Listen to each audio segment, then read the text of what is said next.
விடுதலை சிறுத்தை கட்சியோட தலைவர் திருமாவளவன் அவர்கள் எடப்பாடி கே பழனிசாமி அவர்களை விமர்சனம் பண்ணியிருக்காரு. அது என்ன விமர்சனம்னு நம்ம முதல்ல பார்த்துக்குவோம். அண்ணன் எடப்பாடியார் தமிழகத்தை காப்போம், மக்களை காப்போம், தமிழ்நாட்டை மீட்போம். தமிழ்நாடு ஏதோ வெள்ளக்காரங்க மாற்றிட்டு மாதிரி மக்களை காப்போம். தமிழ்நாடு வெள்ளக்காரங்க இருந்தா கூட இவ்வளவு கொடுமையா நம்ம நாட்டு மக்கள் அணிவிச்சிருக்க மாட்டாங்க போல. தினந்தோறும் கற்பழிப்பு எவ்வளவு நடக்குது, திருட்டு, கொலை, எவ்வளவு ஆணவ கொலை, லாக்அப் மரணங்கள், இது மாதிரி எத்தனையோ ஏராளமான நிகழ்வு நடந்துகிட்டு தான் இருக்கு இந்த தமிழ்நாட்டுல. அதெல்லாம் ஒரு கண்ணு தெரியல.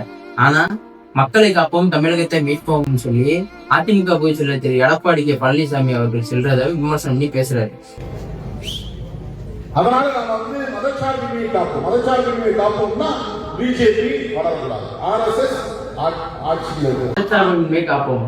மதச்சார்பின்மையை பத்தி பேசுற திருமாவளவன் அவர்கள் மதச்சார்பின்மைன்னா என்ன? இந்த மதத்தையுமே சாராம பொதுநிலையா இருக்கிறது தான் மதச்சார்பின்மை. ஆனா திருமாவளவன் அப்படி இருக்காரா? பொதுவா இந்து மதத்தை பார்த்தா மட்டும் அவருக்கு எப்படி தெரியுமோ தெரியாது. இதே ஒரு முஸ்லிம்கள் மாநாடு போடுறாங்கன்னா அதை ஆதரிச்சு பேசுவாரு திருமாவளவன். அங்க போய் பேசுவாரு. டெல்லினாலே டெல்லி சுல்தான்கள் ஞாபகம் தான் வரும். எந்த பக்கம் திரும்பினாலும் இஸ்லாமிய பெயர் கொண்ட வீதிகள் தான் இருக்கு. செங்கோட்டைனாலும் முஸ்லிம்களுடைய ஞாபகம் தான் வரும். டெல்லி அப்படின்னாலே அவனுக்கு என்ன ஒரு ஆனந்தம் அந்த கரடி முஞ்சனுக்கு. இந்துக்கள் ஒரு மாநாடு நடத்துறாங்கன்னா இது மத வெறி, இத வெறி ஆயுமா? அது எப்படி எனக்கு புரியவே இல்லை இந்த கான்செப்ட் மட்டும். இந்து ரிலிஜன் என்கிற ஒரு மதம் தோன்றவே இல்லை. இதை உருவாக்கியவர் யார் என்று சொல்ல முடியாது. இஸ்லாத்தை உருவாக்கியவர் நபிகள் நாயகம், கிறிஸ்தவத்தை உருவாக்கியவர் இயேசு பெருமான், பௌத்தத்தை உருவாக்கியவர் கௌதம புத்தர், சமணத்தை உருவாக்கியவர் மகாவீரர், இந்து மதத்தை உருவாக்கியவர் யாருமே தெரியாது. கேட்டா என்ன சொல்லுவாங்க, இது 50,000 வருஷங்களுக்கு முன்னால உருவானது, அதனால இது யார் உருவாக்குனாங்க தெரியாது. 5 லட்சம் வருஷத்துக்கு முன்னால உருவானது, யார் உருவாக்குனாங்க தெரியாது. நம்ம இருக்கிறது 21ஆம் நூற்றாண்டு, 200 ஆண்டுகளுக்கு முன்னால ஏற்பட்ட மாற்றம் தான். இந்து ரிலிஜன் என்கிற ஒரு மதம் தோன்றவே இல்லை.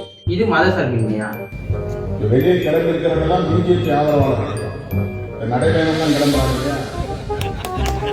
அவங்கெல்லாம் மதச்சார்பின்மையை ஆதரிக்கக்கூடியவர்கள் அல்ல, பிஜேபிக்கு வலு சேர்க்கிறவர்கள். நடைபயணம் கிளம்புறோம்னா பிஜேபியோட ஆதரவாளர்கள். அது எனக்கு தெரியலண்ணே திருமாவளவனே. இந்த ராகுல் காந்தி இன்னும் 2 வருஷத்துக்கு முன்னாடி 2 வருஷத்துக்கு முன்னாடி நடைபயணம் போனாரு பாரத் ஜோடோ யாத்திரை. அப்ப யாருண்ணே அவரு பிஜேபி ஆளானவரு தெரியாம போச்சுண்ணே.